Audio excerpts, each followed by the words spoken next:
Assalamualaikum warahmatullahi taala wabarakatuh.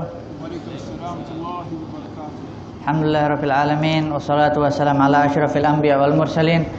Allahumma shalli wa sallim ala sayyidina Muhammadin miftahi babi rahmatillah adada ma fi ilmillah salatan wa salaman daimain bi dawami mulkillah.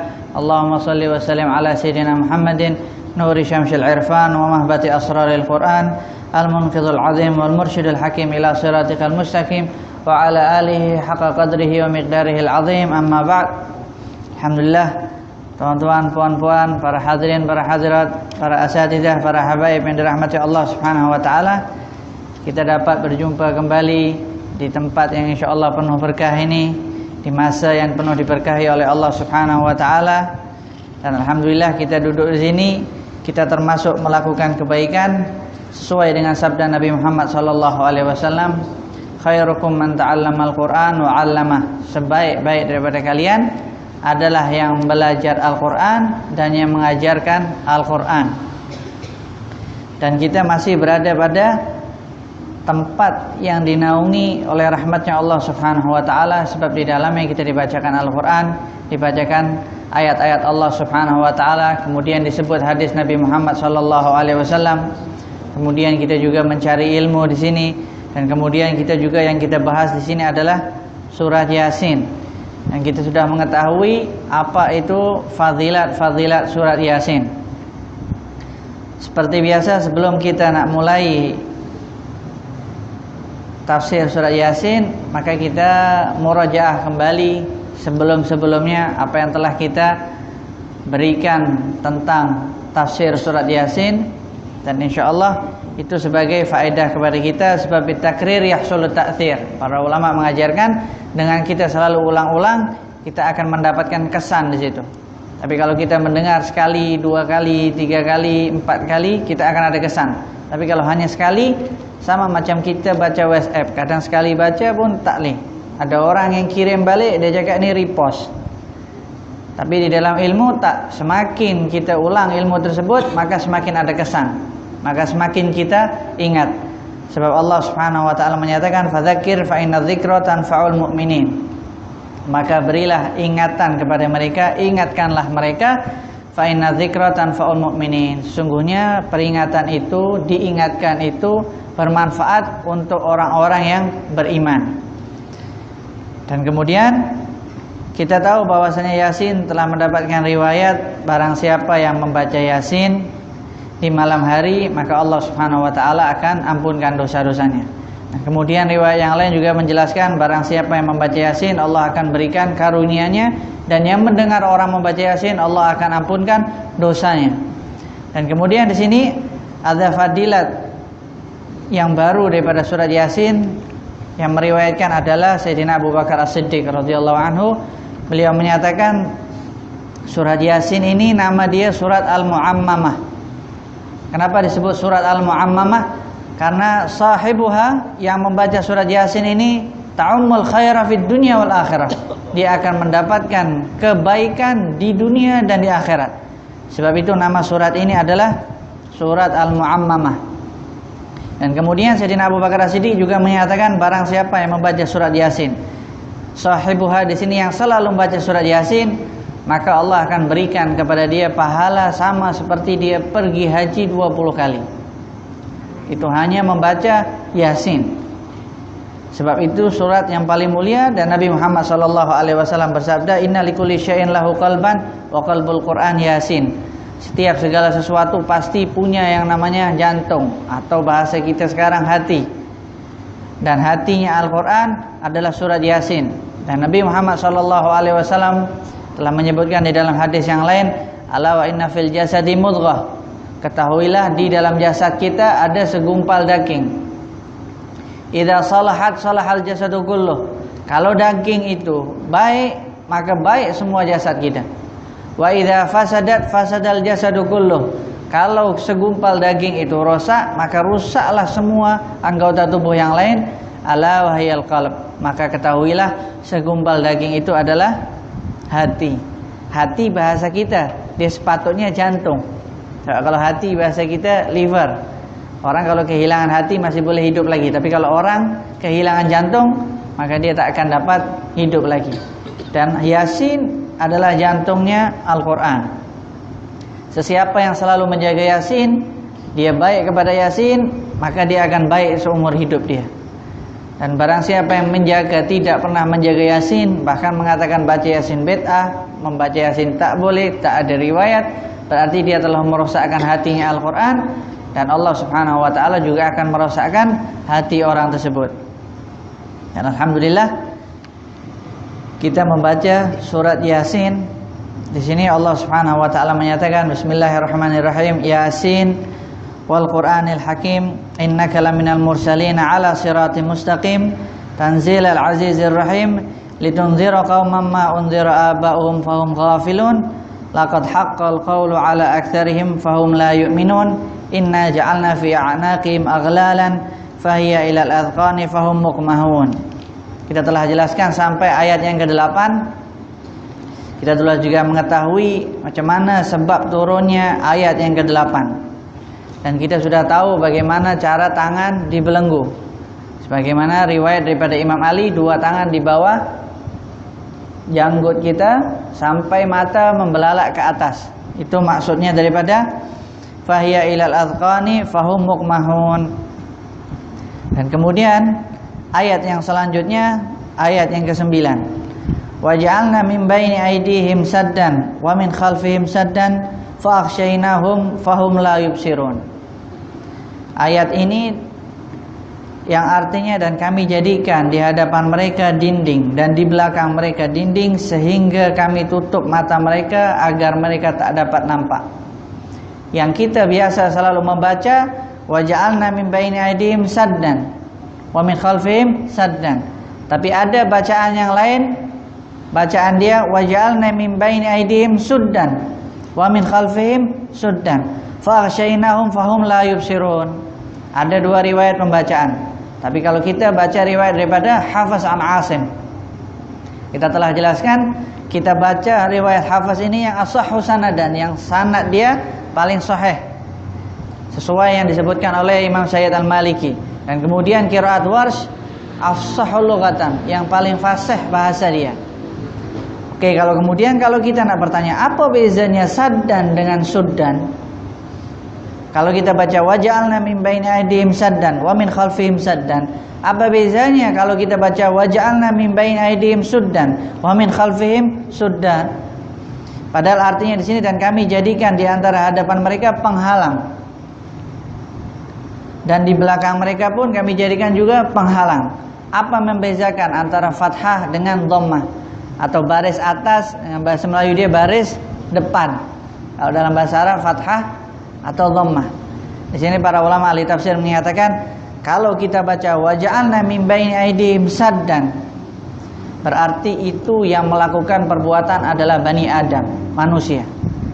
Kalau kita baca waja'alna min baini aydihim suddan, berarti itu adalah Allah subhanahu wa ta'ala yang membuat dinding tersebut. Dan dua-dua semuanya boleh maksud yang betul di dalam tafsir. Tapi kalau ada 2 bacaan, waja'alna min baini aydihim saddan, kemudian waja'alna min baini aydihim suddan, yang saddan ini adalah perbuatan manusia dan suddan adalah perbuatan daripada Allah subhanahu wa ta'ala. Kita tengok satu baris sahaja dia boleh beza maknanya. Sebab di dalam ilmu tafsir ada yang namanya fiqhul lughah, fikahnya bahasa. Sebab itu di dalam Al-Quran ada ulama yang menjelaskan kenapa ayat ini mansub, mansub itu fathah, kenapa ayat ini majrur, majrur itu kasrah baris bawah, atau kenapa ayat ini marfu, marfu itu dhammah, atau kenapa ayat ini majzum, majzum itu sukun. Semuanya dibahas. Sebab berbeza ayat, berbeza baris, semuanya akan ada maknanya. Dan kemudian ayat yang ke-9 ini waja'alna min baini aydihim saddan wa min khalfihim saddan fa aghshaynahum fahum la yubsirun. Ayat ini punya rahasia-rahasia yang luar biasa. Dan ayat ini juga pernah digunakan oleh Nabi Muhammad SAW. Pernah suatu ketika ada kufar Quraisy yang bernama Utbah. Kemudian nama dia lagi Syaibah. Utbah bin Syaibah ini anak daripada Rabi'ah yang nanti ikut perang ketika itu. Kemudian Abu Jahal, kemudian Umayyah bin Khalaf. 4 orang ini memang ketua-ketua orang Quraisy yang kerja dia nak usik Nabi Muhammad sallallahu alaihi wasallam. Sengaja nak ganggu Nabi Muhammad sallallahu alaihi wasallam. Hingga 4 orang ini tiba-tiba mengatakan, "Jom kita ganggu Nabi Muhammad." Tengok kerja dia, jom kita ganggu Nabi Muhammad. Waktu mereka nak datang nak ganggu Nabi Muhammad sallallahu alaihi wasallam, Nabi Muhammad dah tahu ada orang nak ganggu dia. Apa yang dilakukan oleh Nabi Muhammad sallallahu alaihi wasallam?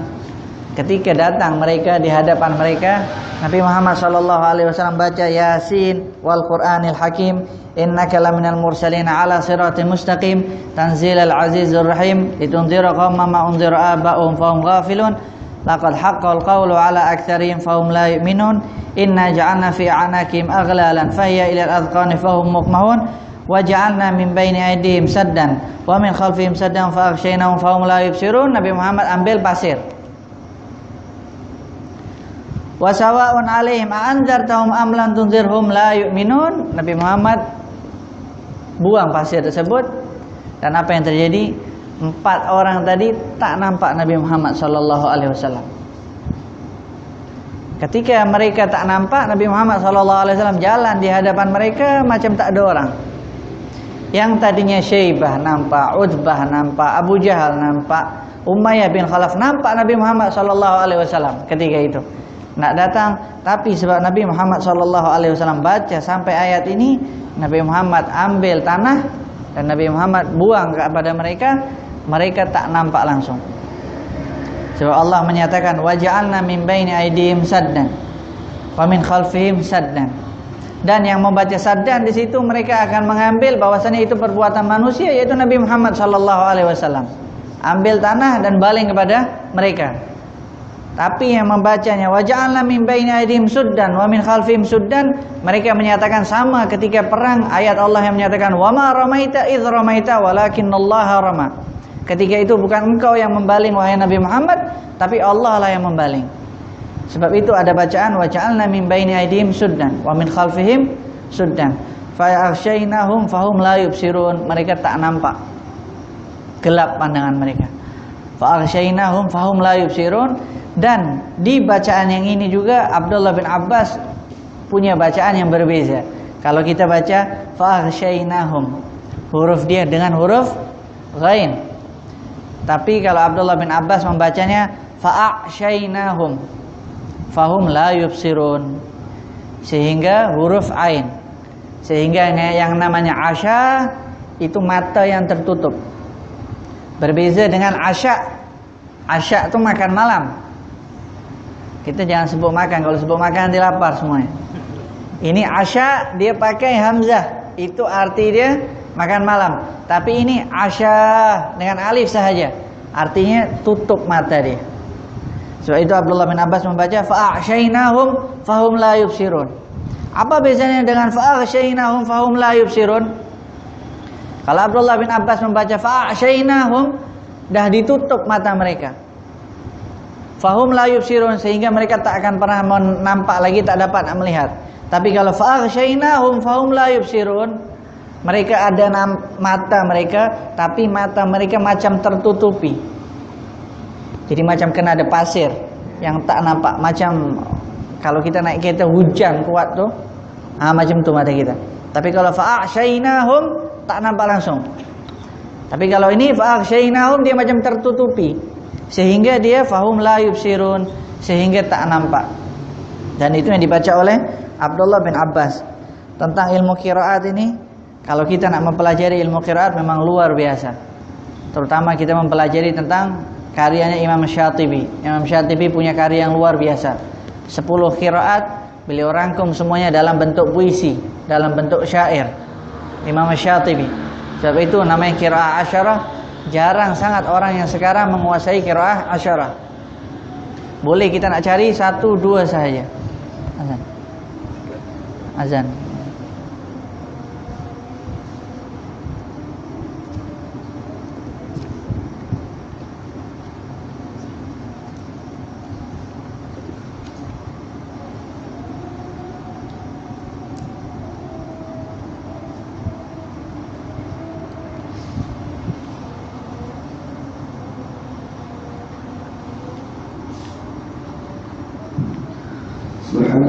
والحمد لله ولا إله إلا الله والله أكبر ولا حول ولا قوة إلا بالله العلي العظيم.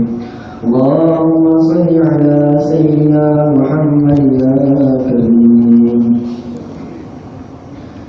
الله أكبر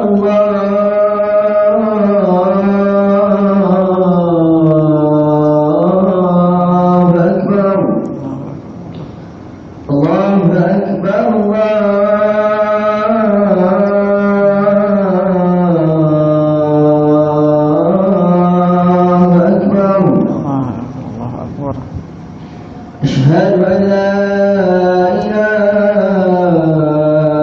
إلا الله.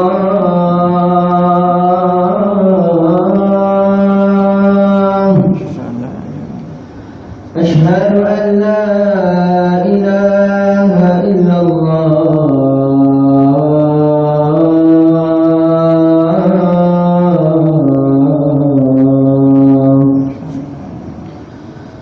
أشهد أن محمد رسول الله.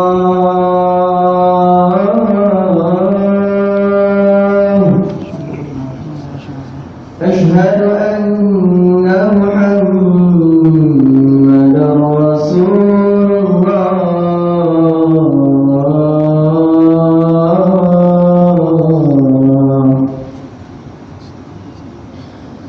حي على الصلاة.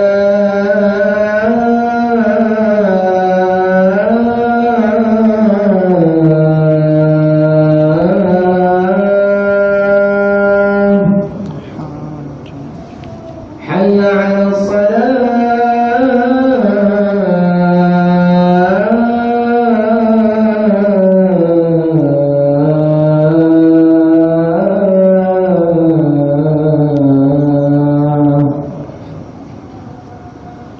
حي على الفلاح.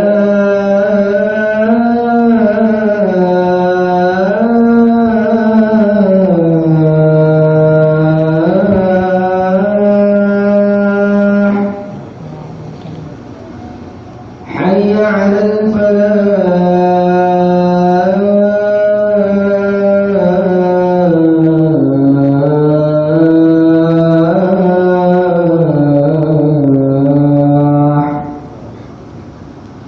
الله أكبر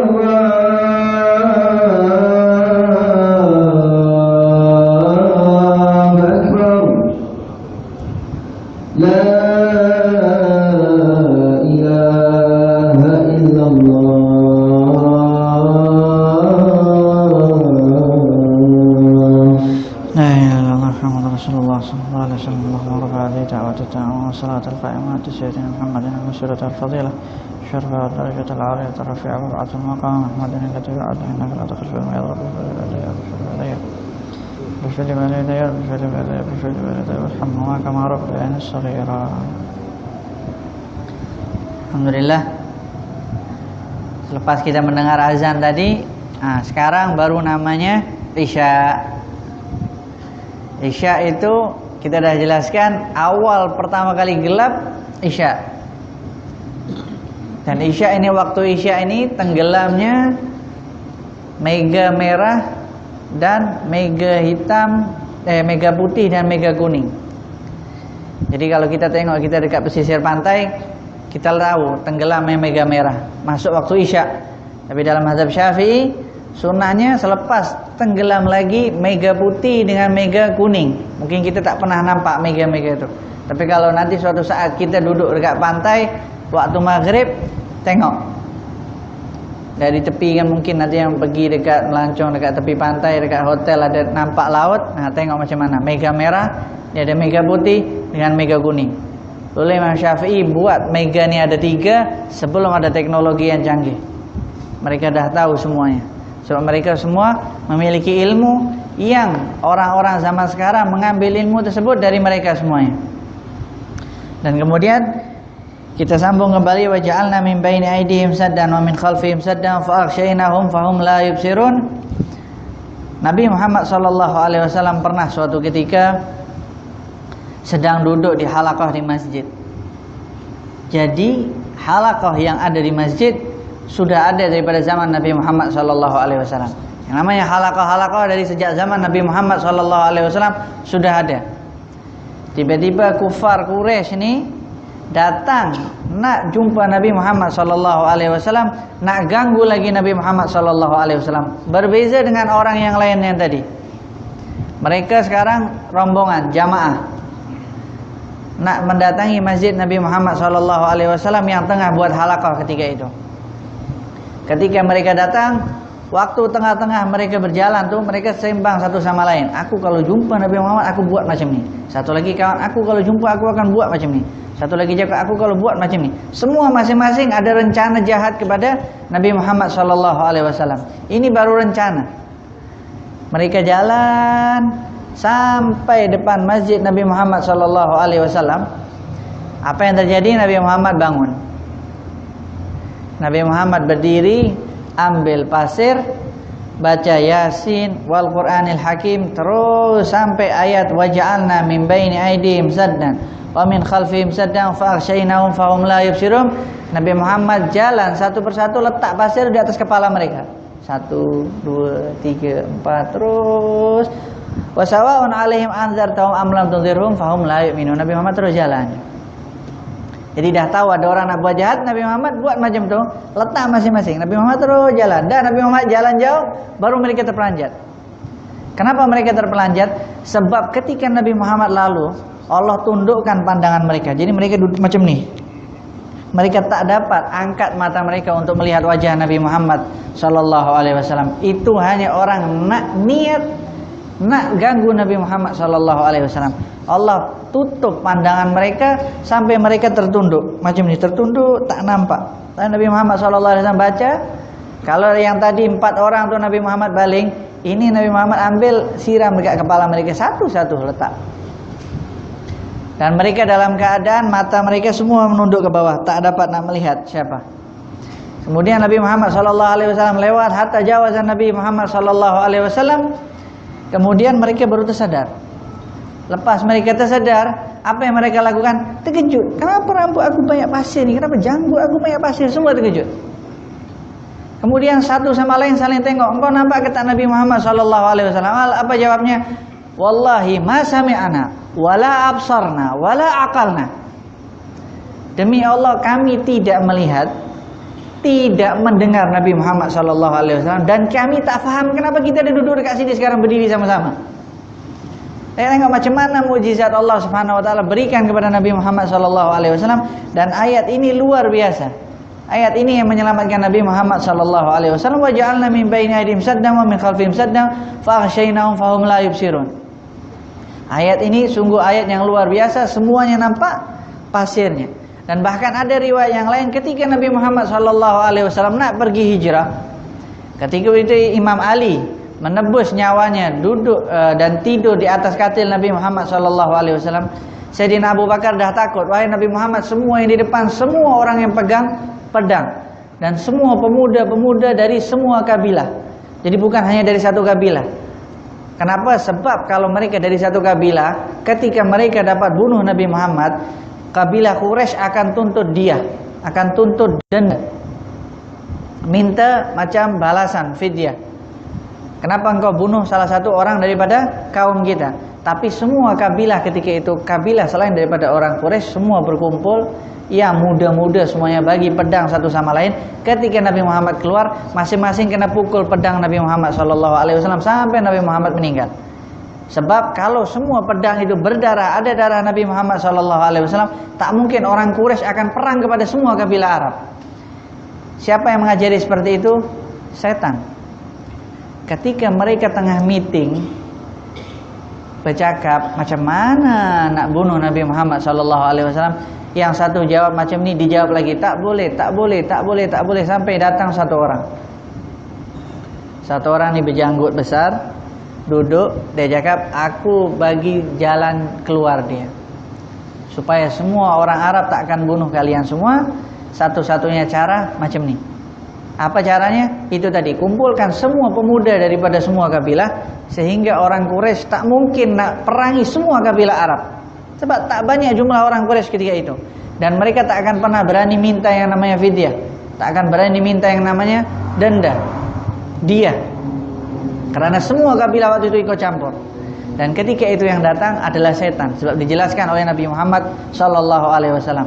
Dan itu sifat setan sampai sekarang. Kalau orang-orang yang besar-besar yang kita tak nampak, sebab Nabi Muhammad SAW bersabda, di akhir zaman nanti kalian akan dikuasai oleh kerajaan yang kalian tak tahu siapa mereka, tapi mereka menzalimi kalian. Kalian akan tahu bahwasanya kalian ini terzalimi, kalian tersiksa, tapi kalian tak mampu nak buat apa. Orang-orang mereka kalau meeting, yang datang setan. Sebab at-tarikh yu'id nafsah, sama seperti mereka nak bunuh Nabi Muhammad SAW. Mereka meeting macam mana nak hancurkan umat Nabi Muhammad SAW, sama persis. Ketika mereka meeting, pening kepala, macam mana nak buat ni, macam mana nak hancurkan ni, macam mana nak hancurkan ni, pening kepala mereka. Sebab mereka tahu kekuatan umat Islam. Tiba-tiba datang, setan datang. Kalau nak tahu betul ketak, jadi ikut kelompok mereka. Nampak? Dan mereka akan tahu siapa orang yang baik dan siapa orang yang jahat. Sebab ketika Allah menyebutkan yauma tabyadul wujuh wa taswaddul wujuh, hari di mana muka itu putih bercahaya dan muka itu gelap penuh kegelapan, di dunia pun dah ada macam tu. Orang yang jahat boleh nampak orang yang baik, orang yang baik boleh nampak orang yang jahat. Dan semua itu adalah karunia dari Allah Subhanahu wa taala. Setan pun tahu, oh ini orang baik, kau jangan dekati dia. Yang orang baik, oh ini orang jahat, kita ajarkan kepada mereka. Tapi setan tak. Dia paling takut anggota mereka jadi orang-orang yang bertaubat. Sebab itu kejadian meetingnya mereka dihadiri oleh setan sampai akhir zaman. Setiap yang Nabi Muhammad SAW sebutkan kerajaan yang luar biasa mengatur semua di dunia, itu adalah pemimpinnya adalah setan. Mereka menyerupai setan. Sama seperti yang mereka nak bunuh adalah Nabi Muhammad SAW. Ini yang mereka nak bunuh adalah umat Nabi Muhammad SAW. Dan Nabi Muhammad SAW membaca ayat wa ja'alna min baini aydihim saddan wa min khalfihim saddan fa aghshaynahum fahum la yubsirun. Dan sebenarnya masih ada lagi rahasia ketika kita membaca ini. Tetapi beberapa ayat ini kadang disalahgunakan. Nampak ada polis, dia baca ayat ini beberapa kali hilang, tak kena polis. Dia ada bacaan-bacaan dia. Dia berapa kali, dia berapa kali, dia berapa kali. Kalau kita baca memang kita tak nampak. Itu kemuliaan ayat wa ja'alna min baini aydihim saddan wa min khalfihim saddan fa aghshaynahum fahum la yubsirun. Sebab itulah ada ulama dekat Yaman Utara, dia wakil rektor university, menyatakan ayat Al-Quran ini dapat bermanfaat bukan kerana sesiapa yang baca. Siapapun yang baca, dia akan mendapatkan manfaat daripada ayat Al-Quran. Sebab ayat inilah yang memberi manfaat.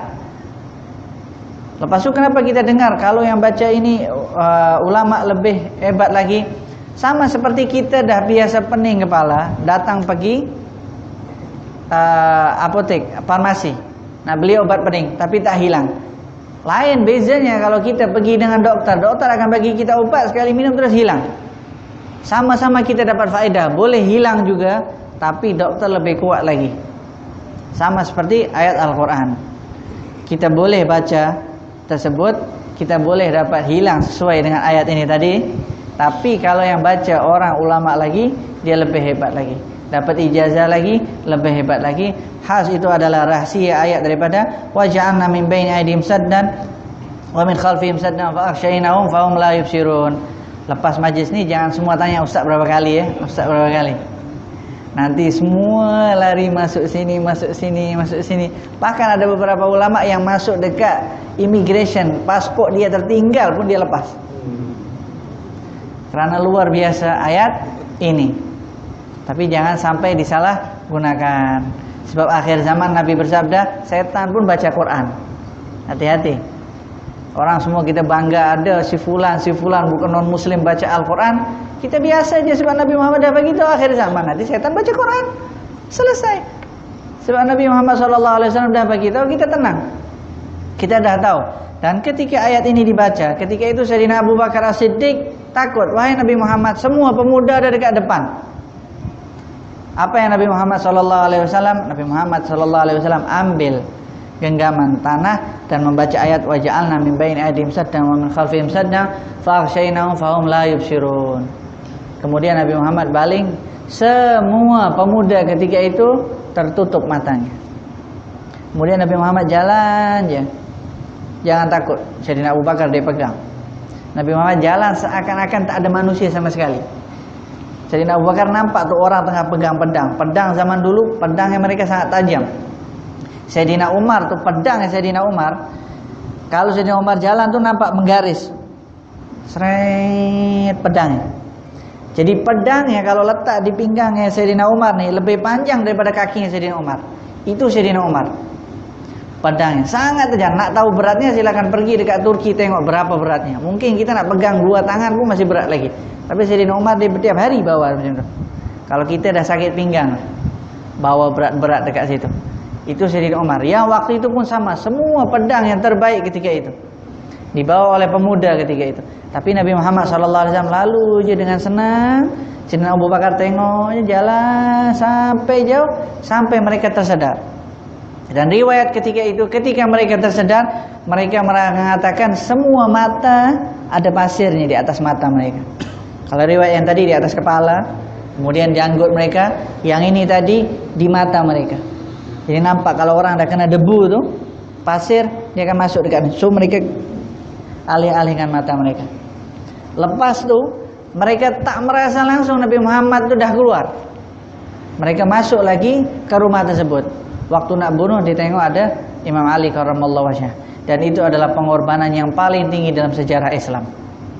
Orang yang berani merelakan nyawanya untuk Nabi Muhammad sallallahu alaihi wasallam, dan itu adalah rahasia daripada ayat waja'alna min baini aydihim saddan wa min khalfihim saddan faghshaynahum fahum la yubsirun.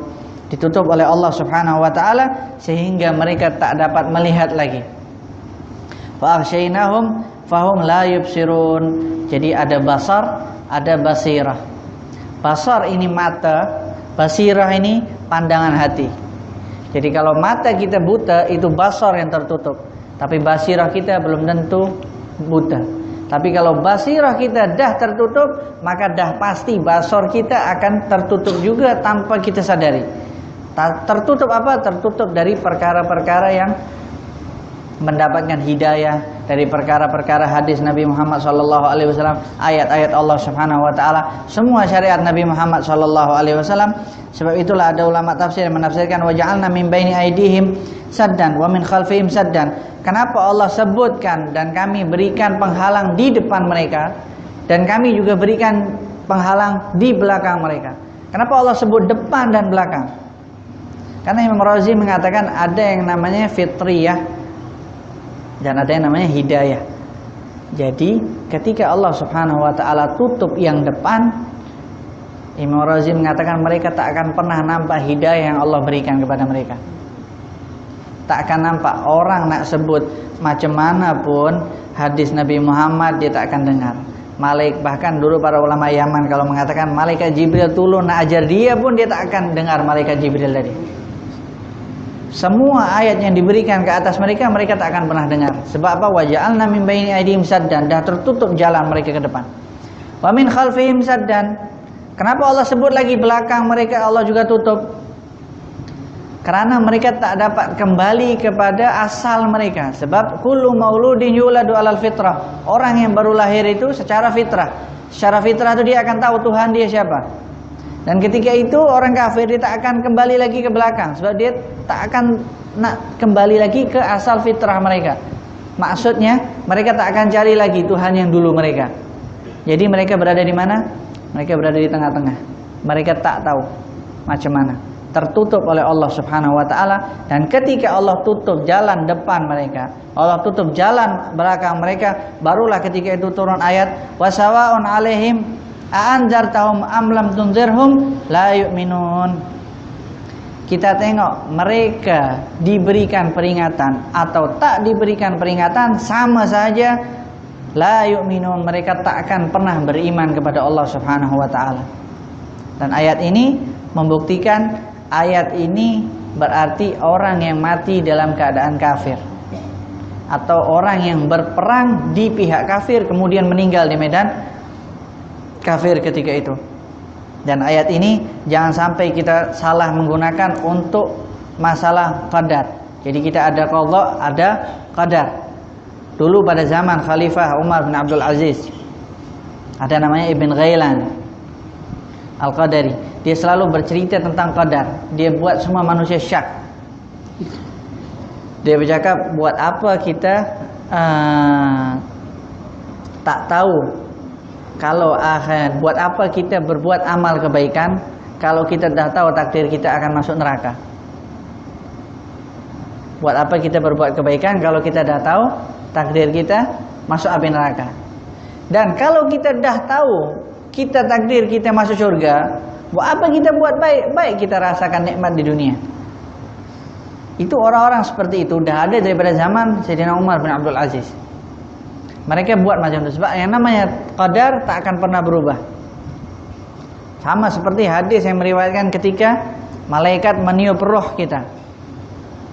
Fa yanfukhu fihi ar-ruha wa yu'maru bi arba'i kalimat bi kadbi rizqihi. Allah telah tentukan rezekinya, wa ajalihi, umurnya, wa amalihi, perbuatan dia, wa syaqiyun aw sa'idun, nanti dia masuk neraka ke masuk surga. 4 perkara ni manusia tak boleh ikut campur langsung. Itu semua perkara Allah Subhanahu wa taala sebab kita ini miliknya Allah. Allah nak takdirkan kita baik, kemudian Allah nak masukkan kita kepada api neraka, itu terserah Allah, itu haknya Allah Subhanahu wa taala. Sebab bukan kita ni milik kita sendiri, tapi kita milik Allah Subhanahu wa taala. Baik juga orang yang berbuat jahat kemudian Allah nak masukkan syurga, itu terserah Allah Subhanahu wa taala dan itu haknya Allah Subhanahu wa taala. Itulah yang kita kena beriman terhadap qadarnya Allah Subhanahu wa taala. Sama seperti kita punya handphone. Kalau kita punya handphone, kita nak pakai buat foto, kita nak pakai install application, kita nak call orang, kita nak baling handphone kita nak pijak-pijak handphone kita, orang tak boleh nak usik kita. Sebab malu amwalukum haramun alaikum kahurmati yaumikum hadza. Nabi Muhammad sallallahu alaihi wasallam, hak milik kalian, harta kalian tak boleh ada seseorang pun yang usik selama itu milik kalian. Ini handphone milik siapa? Milik kita. Jadi kalau kita nak buang handphone itu, nak pijak handphone itu, tak nak install application ini, tak nak buat untuk ambil gambar, tak nak buat record, tak ada orang yang boleh marah-marah. Kenapa punya handphone tak pakai? Kenapa punya handphone tak boleh? Sebab itu handphone punya kita. Apalagi kita hancurkan. Siapa yang punya? Kita yang punya. Terlebih lagi kalau kita dapat menciptakan handphone tadi, kita hancurkan handphone tadi, orang tak boleh ada yang nak usik kita. Sebab kita boleh ciptakan lagi handphone yang lebih canggih lagi. Sebab itu ketika Nabi Muhammad sallallahu alaihi wasallam sedih, nanti ketika Nabi Muhammad meninggal, orang nak murtad atau orang akan keluar dari agama Islam sebab Nabi Muhammad sedih, takut nanti umat Islam macam tu. Tapi turun ayat Allah Subhanahu wa taala, "Wa may yartadda minkum 'an dinihi fasawfa ya'tillahu biqaumin yuhibbuhum wa yuhibbuna." Jangan takut wahai Nabi Muhammad, kalau nanti ada orang-orang yang murtad, Allah akan ciptakan manusia lagi yang Allah cinta mereka dan mereka cinta Allah. Mereka cinta pada engkau wahai Nabi Muhammad dan engkau akan cinta kepada mereka. Menenangkan hati Nabi Muhammad sallallahu alaihi wasallam. Sebab itu semua perkara qadarnya Allah Subhanahu wa taala. Kalau qadha la yaruddul qadha illa doa. Nabi Muhammad sallallahu alaihi wasallam bersabda, tidak boleh merubah qadha kecuali dengan doa. Contohnya Allah berikan kita qadha sakit, kita berdoa Allah jauhkan daripada kita penyakit. Allah qadhakan kita hari ini aksiden, tapi sebab kita hadir majlis, kita berdoa minta berkah Yasin, Allah jauhkan kepada kita aksiden pada hari itu. Itu semua qadha dapat berubah dengan doa. Tapi kalau qadar, umur kita nak pergi macam mana pun dekat hospital, kalau Allah dah takdirkan memang tak akan dapat panjang. Nak pergi donor darah, ada orang nak berikan nyawa dia tak dapat. Sebab sampai sekarang orang tak dapat meneliti roh tu macam mana. Macam mana nak tukar. Itu qadarnya Allah Subhanahu wa taala. Ada qadha, ada qadar. Dan ketika ayat ini disebutkan wasawa'un alaihim anzartahum am lam tunzirhum la yu'minun, Ibn Ghailan mulai bercakap tentang perkara tadi. Kalau nak tahu orang-orang zaman sekarang itu termasuk khawarij modern. Orang-orang liberal, orang-orang sekuler, orang-orang kapitalisme. Mereka semua akan menggunakan ayat-ayat ini dan sudah ada daripada zaman dulu. Dipanggil oleh Sayyidina Umar bin Abdul Aziz, Ibn Ghailan, engkau ke yang orang bercakap tentang qadarnya Allah Subhanahu wa taala? Dia cakap, wahai Umar bin Abdul Aziz, mereka ini menipu atas namaku. Dia cakap, wahai Umar bin Abdul Aziz, mereka ini tipu je. Saya tak bercakap pun. Apa jawaban Sayyidina Umar bin Abdul Aziz? Allahumma in kana shadiqan fatub alaih. Ya Allah, kalau yang dia ucapkan ini betul-betul jujur daripada hati dia, fatub alaih, terima taubatnya. Wa in kana kadziban, Sayyidina Umar bin Abdul Aziz berdoa, wa in kana kadziban fasallithu ala man la yarhamuh waj'alhu ayatan lil mu'minin. Ya Allah, kalau dia ni menipu, maka ya Allah berikanlah yang menguasai dia, pemimpin dia, orang yang tak pernah mengasihi dia dan tak akan pernah menyayangi dia, dan jadikanlah perbuatan itu menjadi tanda atau ibrah bagi orang-orang mukmin. Itu doanya Sayyidina Umar bin Abdul Aziz. Kenapa? Sebab orang tadi kalau dia bercakap, dia akan buat semua perfitnah, pecah belah umat Islam. Umat Islam akan berfikir benda yang lain, orang umat Islam akan berfikir benda yang lain, semua akan hancur. Nampak saja betul, dibuat fikiran kita betul, padahal itu salah. Dan apa yang terjadi ketika sampai pada Khalifah Hisham bin Abdul Malik, dipanggil Ibn Ghailan nih, masih lagi tak stop cakap tentang qadar. Apa yang terjadi? Dia panggil Ibn Ghailan tadi, dia potong kedua tangannya dan kedua kakinya. Dan Ibn al-Aun yang meriwayatkan hadis ini, selepas dipotong kedua tangannya dan kedua kakinya, Ibn al-Aun mengatakan dia dipasung, disalib di depan pintu Damaskus. Jadi semua orang mukmin lihat, orang yang nak merusakkan umat Islam, yang nak menghancurkan umat Islam, yang nak buat perfitnahan, yang nak buat perpecahan, fitnah sana, fitnah sini, dari zaman dahulu hukum mereka dari pancung. Semua orang nampak Ibn Ghailan ketika itu. Sebab doanya Sayyidina Umar bin Abdul Aziz sudah tak ada. Sayyidina Umar bin Abdul Aziz hanya berdoa, ya Allah, kalau dia betul apa yang dia cakap, dia tak bercakap tentang qadar, maka terimalah taubat dia. Selesai. Tapi kalau dia tak betul, jadikan nanti pemimpin dia yang tak sayang kepada dia dan akan jahat kepada dia. Yang terjadi ketika zaman Hisham bin Abdul Malik, dia potong kedua tangannya dan dia potong kedua kakinya. Bahkan Ibn al-Aun melihat sendiri ketika itu orang sini disalib itu dipancung bukan? Disalib, disalib di depan pintu Damaskus. Sebagai bukti kepada semua orang, tengok kalau orang nak bercakap tentang qadar, orang nak fitnah umat Islam, orang nak hancurkan persatuan umat Islam, ini dia hukumannya. Padahal ketika itu, zaman khalifahnya ketika itu pun banyak kezaliman. Macam-macam berbagai perkara yang zalim. Tapi mereka tak suka ada satu orang yang pecah belahkan umat Islam. Zalim, pemimpin mereka zalim, khalifah mereka ada yang berbuat zalim. Tapi mereka tak akan biarkan satu orang bercakap atas nama ulama nak hancurkan semua barisan umat Islam. Sehingga dapat balasan daripada Allah Subhanahu wa taala. Allah mengijabahkan doanya Sayyidina Umar bin Abdul Aziz sesuai dengan ayatnya, sawa'un 'alaihim anzartahum am lam tunzirhum la yu'minun. Dan kemudian Allah sebutkan lagi ayat selanjutnya, innama tunziru man ittaba'a dzikra wa khasyiyar rahmana bil ghaib. Dan sesungguhnya kamu hanya akan memberi peringatan kepada orang-orang yang mengikuti az-dzikra di sini adalah Al-Qur'an. Wa khasyiyar rahmana bil ghaib, dan takut kepada Allah Subhanahu wa taala dalam perkara-perkara yang gaib. Dan di sini orang-orang liberal mengatakan, kalau ayat ini menyatakan innamat tunziru man ittaba'a dzikra, sesungguhnya engkau akan memberi peringatan bagi orang yang ikut Al-Qur'an. Berarti yang tak ikut Al-Qur'an, dia tak perlu mendapatkan peringatan. Berarti yang tak mendapat peringatan, dia orang betul. Buat apa kita ikut Al-Qur'an? Mereka nak rusak kita daripada itu, daripada ayat ini saja. Yang tadi dah disebutkan di zaman Sayyidina Umar bin Abdul Aziz dah dibunuh, tapi pemikiran mereka sampai sekarang masih ada. Dan kemudian disambung lagi, innamat tunziru man ittaba'a dzikra wa khasyiyar rahmana bil ghaib. Kalau ketika Allah menurunkan ayat ini yang mendapatkan peringatan hanya orang yang mengikuti Al-Qur'an, buat apa kita ikut Al-Qur'an? Sebab dia menafsirkan sesuai hawa nafsu dia. Padahal ayat ini maksudnya innamat tunziru man ittaba'a dzikra, innamat tunziru wa tanfa'ul inzar ala man ittaba'a dzikra. Ketika engkau memberi peringatan yang akan menerima manfaat dari peringatan itu adalah orang yang mengikut kepada Al-Quran. Jadi orang yang tak ikut kepada Al-Quran, dia tak akan mendapatkan manfaat. Kita nak bagi tahu perkara ini haram, dia tak akan percaya benda itu haram. Kita akan mengatakan perkara ini tak boleh, dia tak akan percaya benda itu tak boleh.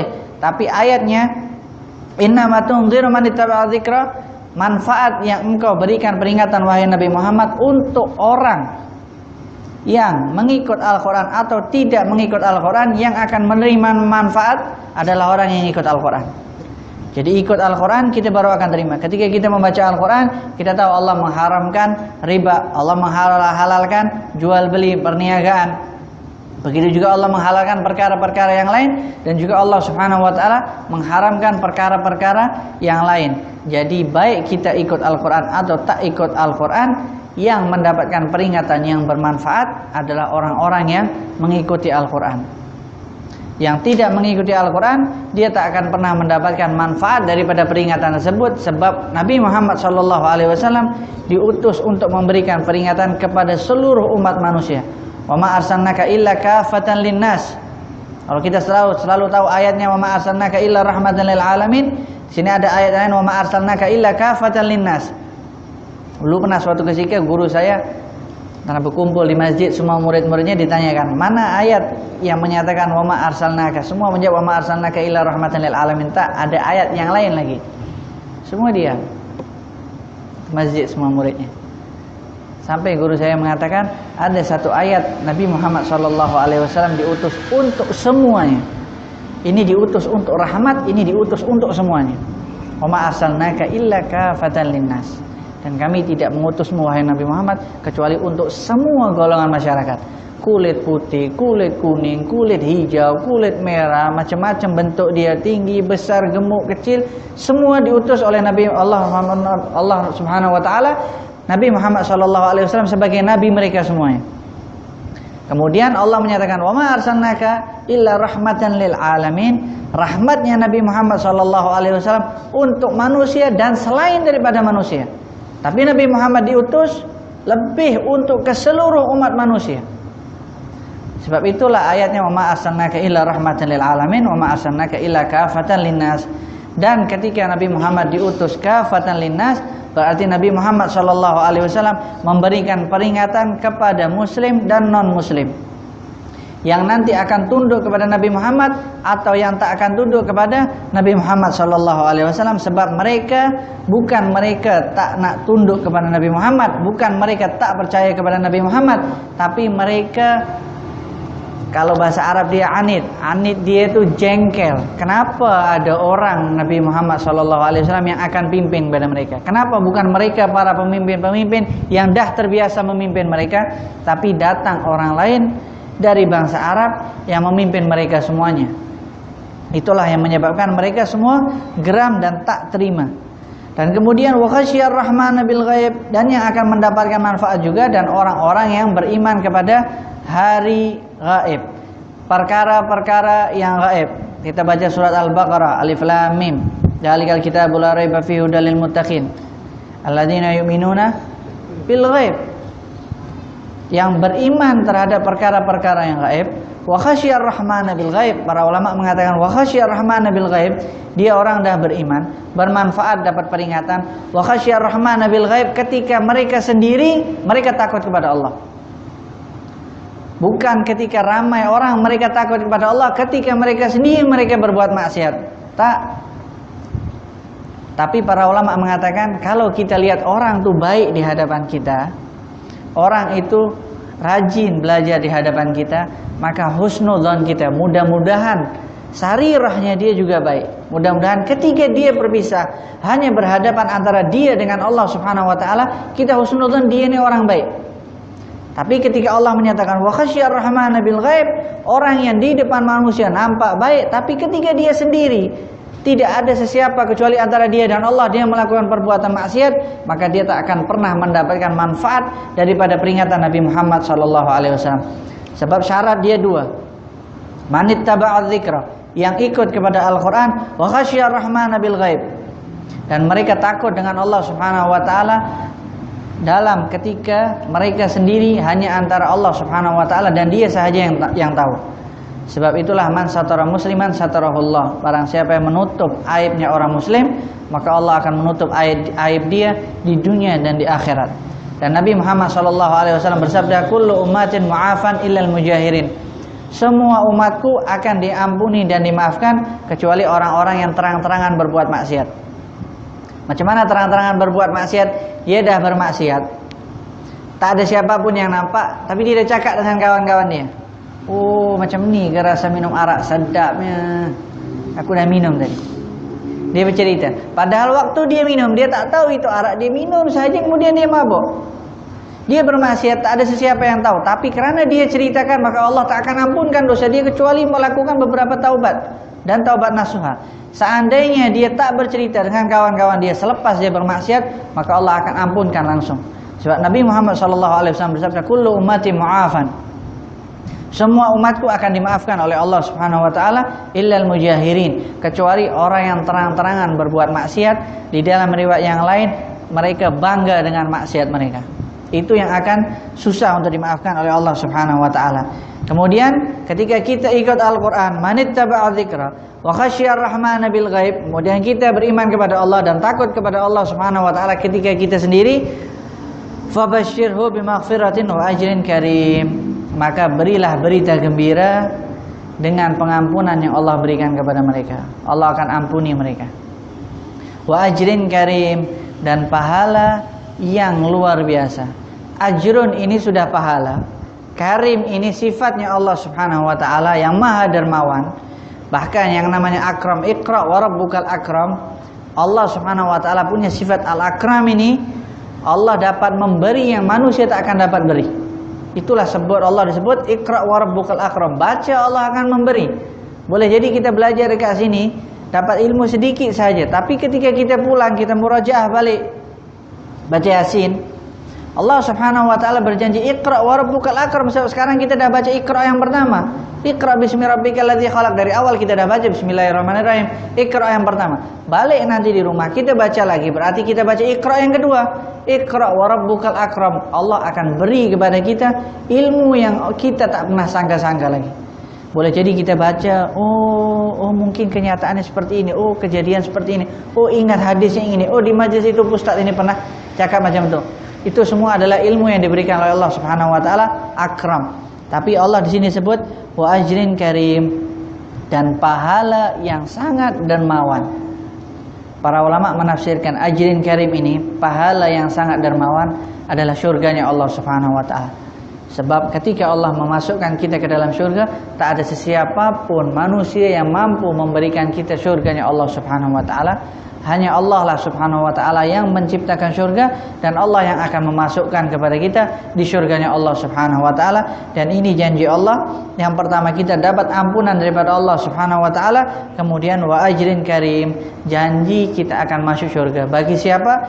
Bagi yang manittaba'a dzikra, ikut kepada Al-Qur'an, bermanfaat peringatan-peringatan Al-Qur'an, wa khasyiyar rahmana bil ghaib, dan mereka beriman kepada perkara yang gaib. Dan ketika mereka berdua tidak ada sesiapa pun kecuali dia dengan Allah Subhanahu wa taala, dia tetap beriman kepada Allah Subhanahu wa taala. Sebab itu para ulama mengatakan, kalau dia nak zahir dia betul-betul baik, maka betulkanlah ketika dia berhadapan antara dia dengan Allah Subhanahu wa taala. Ketika dia hanya berdua, kita kena betul-betul bertakwa kepada Allah Subhanahu wa taala. Mungkin ada yang bertanya, Ustaz, macam mana kita hanya berdua kepada Allah, kita nak buka aurat kita? Kita nak buka aurat kita, Nabi Muhammad dah bagi tahu, baca bismillahirrahmanirrahim, la ilaha illahu, tak ada siapa yang melihat kita. Berarti kita dah malu kepada Allah Subhanahu wa taala. Mungkin kita susah nak ikut caranya Sayyidina Utsman bin Affan. Sayyidina Utsman bin Affan tak pernah buka auratnya sampai meninggal dunia. Begitu juga Imam Ali karamallahu wajhah tak pernah melihat kemaluannya sampai meninggal dunia. Itu mereka orang-orang yang dilindungi oleh Allah Subhanahu wa taala. Sebab itu ulama Yaman Selatan, Yaman Utara, mereka setiap mandi mereka punya siluar sendiri khas. Dekat tandas mereka pasti ada siluar. Siluar tu antara pusat sampai lutut dia. Setiap mereka nak mandi, mereka terus pasang siluar tu, terus tanggalkan, terus mereka mandi. Mereka terbiasa. Dan beberapa ulama Hadramut, ketika saya sampai di sana, saya ingin tahu, ni ulama Yaman Utara aja ke ya selatan juga ada. Di selatan pun habaib kita juga memakai seperti itu sebagian. Mereka punya si luar. Tapi kalau kita bertamu dekat rumah tersebut, tak akan dia nak letak si luar dia, tak. Dia sembunyikan, dia malu. Tapi kita boleh cari tanya dengan anak-anak yang kecil-kecil itu. Macam mana keluarga salaf tuh? Macam mana cara mereka ngikut ulama mereka? Mereka punya sendiri tempat seperti itu. Mungkin kalau kita tak mampu berikut seperti mereka, kita baca doa selesai. Bismillahirrahmanirrahim. La ilaha illahu, selesai. Setiap buka aurat kita tak ada siapa yang dapat nampak aurat kita. Kemudian masuk tandas baca doa, keluar dari tandas baca doa, selesai. Itu semua bukti kita ketika kita hanya sendiri dengan Allah Subhanahu wa taala, kita bertakwa dengan Allah Subhanahu wa taala, insyaallah dengan perkara-perkara yang remeh dan kecil itu Allah akan muliakan zahir kita. Allah akan perbaiki semua zahir-zahir kita sebab kita berada di dalam sarirah di antara kita dengan Allah Subhanahu wa taala, kita takut kepada Allah Subhanahu wa taala. Nak tambah satu ayat lagi ke nak cukup? Ini nampaknya sebagian lapar, sebagian mengantuk. Dia mati syahid ya. Sambung ya, samping satu ayat lagi. Oke. Ayat di sini ketika Allah Subhanahu wa taala menyebutkan inna nahnu nuhyil mauta wa naktubu ma qaddamu wa atharahum wa kullu syai'in ahsaynahu fi imamin mubin. Di sini membantah orang-orang kafir Quraisy ketika itu mereka tak percaya akan adanya hari kebangkitan. Mereka ketika itu percaya ketika mereka meninggal dah selesai. Tak ada yang namanya hisab, tak ada yang namanya hari kebangkitan, tak ada yang namanya syurga, tak ada yang namanya neraka. Selesai kehidupan di dunia, selesai kehidupan mereka. Tapi Allah turunkan ayat inna nahnu nuhyil mauta. Sesungguhnya kamilah yang menghidupkan orang-orang yang telah mati. Itu bahwasanya bukti Allah Subhanahu wa taala akan memiliki hari kebangkitan dan Allah Subhanahu wa taala akan hidupkan kalian ketika kalian selepas meninggal dunia. Sebab itu ketika manusia meninggal ditanam di dalam kubur, kalau kita manusia normal akan habis semua tulang-tulang kita kecuali ajabuz zanab. Ajabuz zanab itu dia tulang di belakang yang paling hujung. Saya tak tahu bahasa Malaysia dia. Hah? Sulbi, bukan sulbi. Dia kalau ada dokter tuh tulang belakang tuh yang paling ujung kecil itu. Nah, tulang ekor tuh. Apa? Dalam bahasa Inggris Kokis. Dalam bahasa Inggris kokis. Bukan cake cookies tuh. Tapi kokis. Oke, tulang kecil itu. Itu tulang yang tak akan hancur selama kita di dunia. Dan nanti ketika Allah Subhanahu wa taala bangkitkan kita pada mahsyar nanti, kita akan tumbuh macam tumbuhnya pokok daripada tulang yang kecil tadi.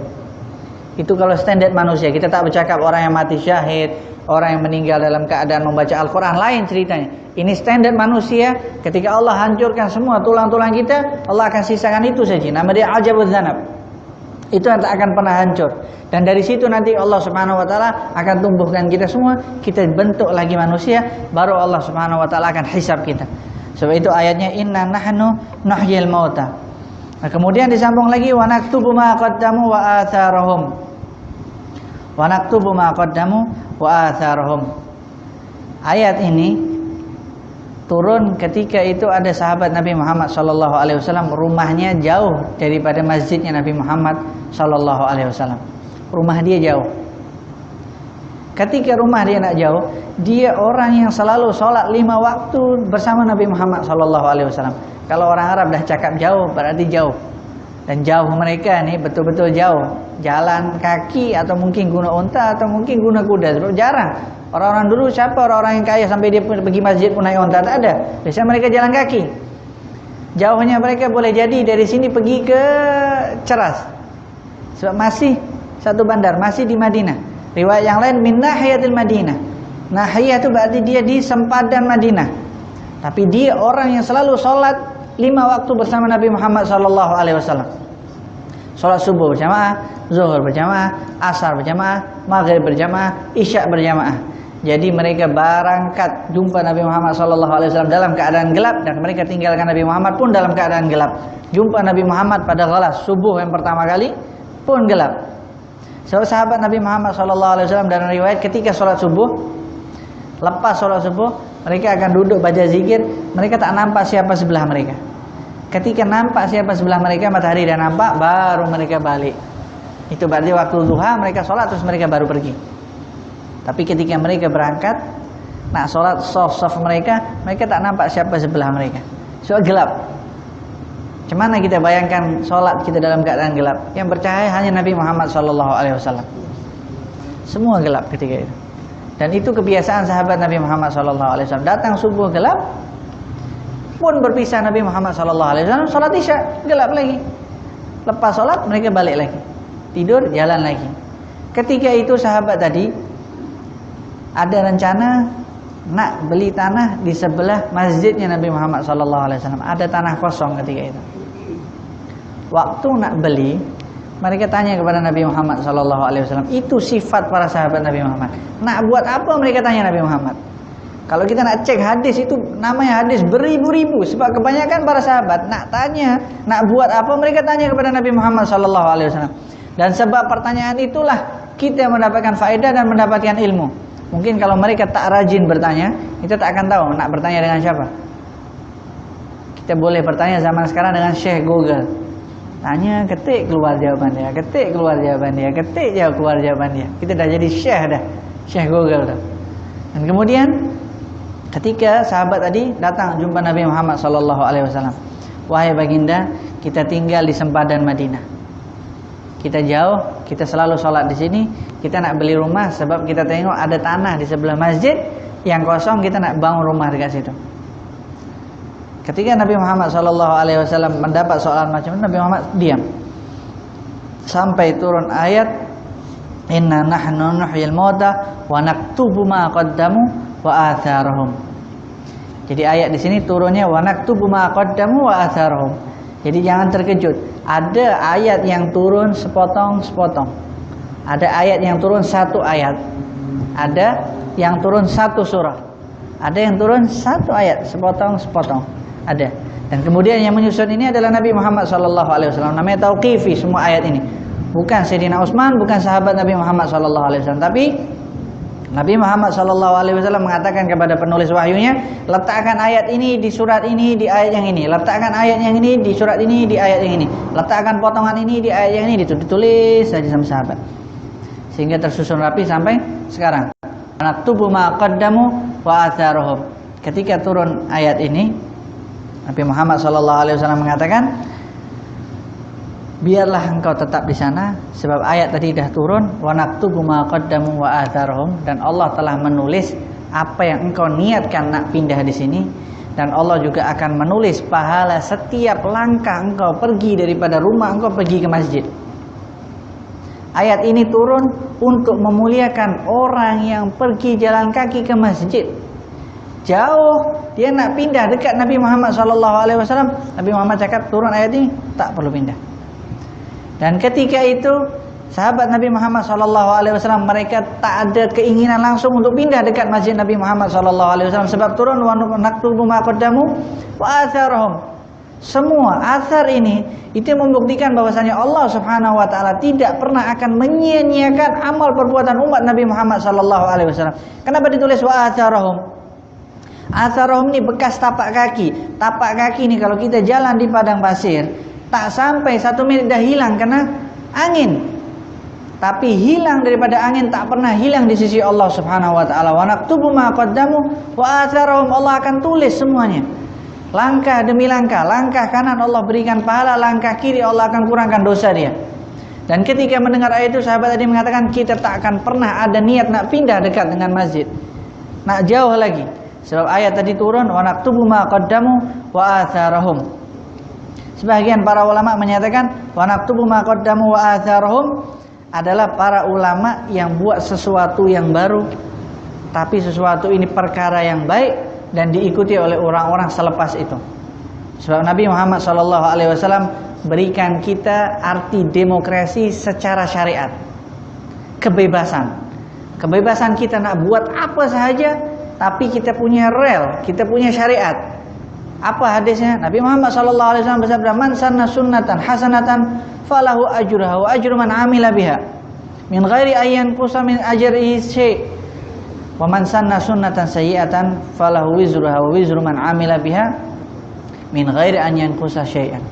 Barang siapa yang berbuat sesuatu yang baru tapi perbuatan itu baik, maka dia akan mendapatkan pahala perbuatan baik tadi dan pahala orang-orang yang melanjutkan perbuatan yang baik tadi tanpa Allah kurangkan orang yang pertama kali buat perkara yang baik tadi. Begitu juga barang siapa yang membuat perkara yang jahat, yang buruk, Allah akan memberikan dosa untuk dia dan dosa orang-orang yang ikut kepada perbuatan tadi tanpa Allah mengurangkan dosa yang Allah telah berikan kepada siapa yang buat pertama kalinya. Dan itu adalah bukti di dalam agama kita. Ada namanya demokrasi. Demokrasi di sini maksudnya adalah bebas, kita nak buat apa saja. Nak buat majelis tahlil, baca. Selama itu di dalam syariat, baik kita dalam syariat baik. Nak buat majelis yasin, buat. Nak ziarah kubur, buat. Nak buat perkara-perkara yang baru lagi lah, zaman sekarang makin maju. Belajar buat streaming, belajar melalui WhatsApp, belajar melalui channel YouTube. Semuanya selama itu berada di dalam syariat Allah Subhanahu wa taala, itu boleh. Perkara yang baik. Dan itu adalah ayatnya wa nuqaddimu wa naktubu ma qaddamu wa atharahum. Dan Allah Subhanahu wa taala akan tulis ma qaddamu, apa-apa yang telah kalian buat, wa atharahum, para ulama ahli tafsir, dan orang-orang yang mengikut apa yang telah kalian buatkan. Sebab Allah menyatakan di dalam ayat yang lain, yunabba'ul insanu bima qaddama wa akhar, balil insanu ala nafsihi basirah. Nanti di hari akhirat yang akan ditanya oleh Allah Subhanahu wa taala, apa yang telah engkau buat dan siapa yang ikut di belakang-belakang engkau. Kalau kita buat perkara yang baik, banyak orang yang ikut di belakang kita, balil insanu ala nafsihi basirah. Manusia akan nampak, oh aku udah buat perkara yang baik, orang belakang aku akan ikut perkara yang baik. Basirah udah jelas, dia tenang. Tapi kalau dia buat perkara yang jahat dan orang-orang selepas dia berbuat yang jahat, maka balil insanu ala nafsihi basirah, sama ayatnya. Dia juga akan tahu di mana dia akan pergi nanti. Sebab itulah ketika kita menjadi pemimpin, baik pemimpin di keluarga, menjadi ayah atau menjadi seorang ustaz, buat perkara yang baik agar orang semua ikut di belakang kita perkara yang baik. Wa naktubu ma qaddamu wa atharahum. Allah menyatakan wa atharahum. Bahkan Allah sebut wa atharahum di sini karena langkah tadi adalah suatu perkara yang gampang hilangnya ketika itu. Orang pijak jalan dekat padang pasir akan hilang. Kenapa disebut padang pasir? Sebab pada waktu itu zaman Nabi Muhammad SAW dan para sahabatnya hidup di atas padang pasir. Mungkin kalau hidupnya di atas laut, mereka akan memberikan contoh, kaki letak di atas laut terus hilang. Tapi karena hidupnya di padang pasir, menyebutkan wa atharahum, bekas kaki pijakan tadi itu tak lama 1 menit angin akan hilangkan, tapi Allah tak akan pernah hilangkan kesan yang tadi. Sebab itulah wa kasratul khuta ilal masajid, Nabi Muhammad bersabda, dan perbanyaklah langkah-langkah kalian ketika kalian pergi ke masjid, itu termasuk perbuatan yang menyebarluaskan perdamaian. Ustaz, macam mana zaman sekarang kita ada kereta? Para ulama menjelaskan kalau kita nak sholat Jumat, lagilah pahala itu sholat Jumat. Kita punya kereta, macam mana kita nak jalan kaki? Tak akan kita nak jalan kaki 10 kilo, 20 kilo. Itu zaman sekarang. Okey, tak apalah, kita maklumkan, kita tak akan mungkin jalan 10 kilo, 15 kilo pun tak akan mungkin. Okey, para ulama mengatakan parking agak jauh sikit dari masjid, agar supaya dia langkah dia makin banyak ke masjid. Kita boleh pakai kereta, tapi kalau boleh jangan parking tiba-tiba di bawah masjid. Para ulama mengatakan kalau nak dapat kasratul khuta ila masajid, cari yang agak jauh sikit. Parking tak perlu sampai 2 kilo, tak perlu, di bawah 1 kilo pun tak masalah. Tapi jauh, dan kita niatkan ketika kita turun, kita ikut sabda Nabi Muhammad SAW, wa kasratul khuta ila masajid wa naktubu ma qaddamu wa atharhum. Langkah kaki kita akan ditulis. Parking dekat situ, kemudian jalan kaki. Tapi zaman sekarang orang berebut nak parking dekat bawah masjid tu. Nak parking. Dah lah parking bawah masjid, keluar dari kereta, masuk lift pula. Tak ada langkah kaki langsung. Tapi sampai atas ada masjid dah. Macam mana nak praktik Nabi Muhammad SAW wa kasratul khuta ilal masajid, meskipun hanya sekejap sahaja. Kita dah tahu ayatnya wa naktubu ma qaddamu wa atharhum. Langkah kaki kita ditulis oleh Allah Subhanahu wa taala.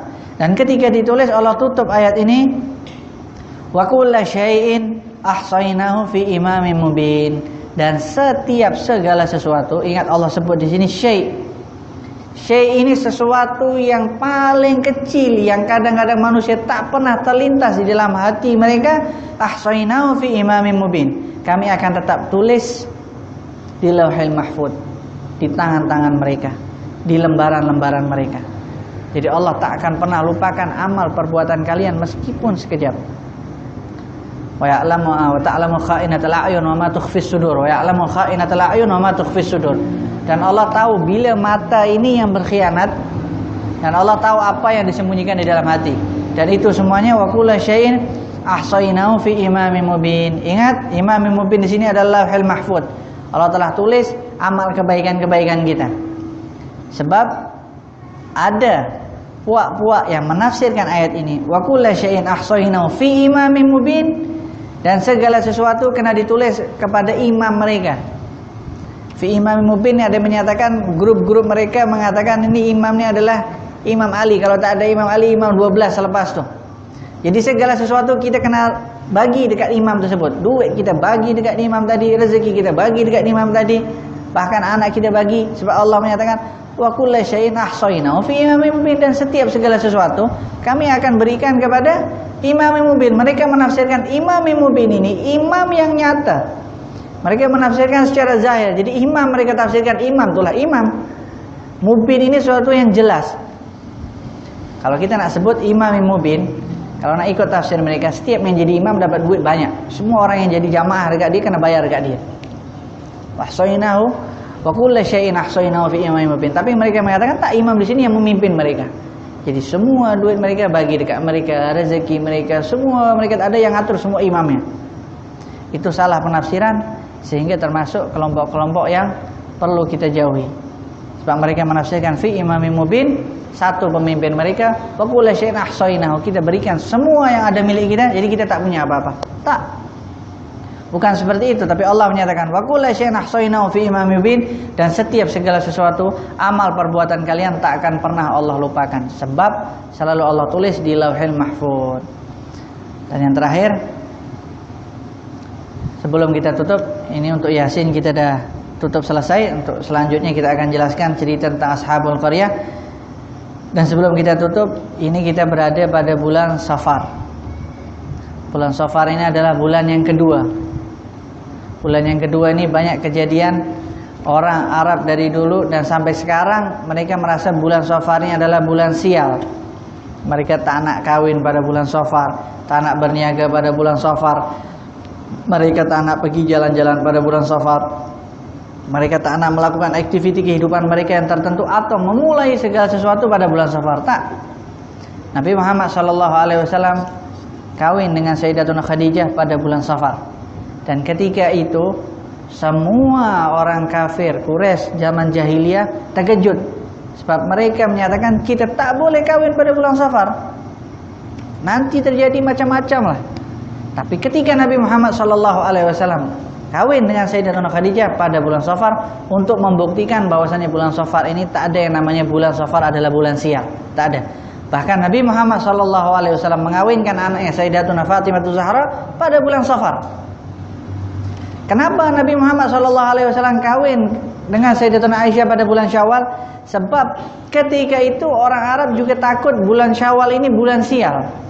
Kenapa? Pernah suatu ketika terjadi pada bulan Syawal penyakit taun. Penyakit taun itu orang sampai muntah darah, sampai mereka buang air pun dengan darah semuanya. Itu penyakit taun. Kalau dah kena taun, mereka akan meninggal tak lama lagi. Kejadian itu terjadi pada bulan Syawal ketika itu. Semua orang-orang yang kawin pada bulan Syawal semua meninggal ketika itu. Dan orang-orang yang lain juga meninggal. Tapi yang mereka nampak, semua yang kawin pada bulan Syawal ketika itu semua meninggal dunia.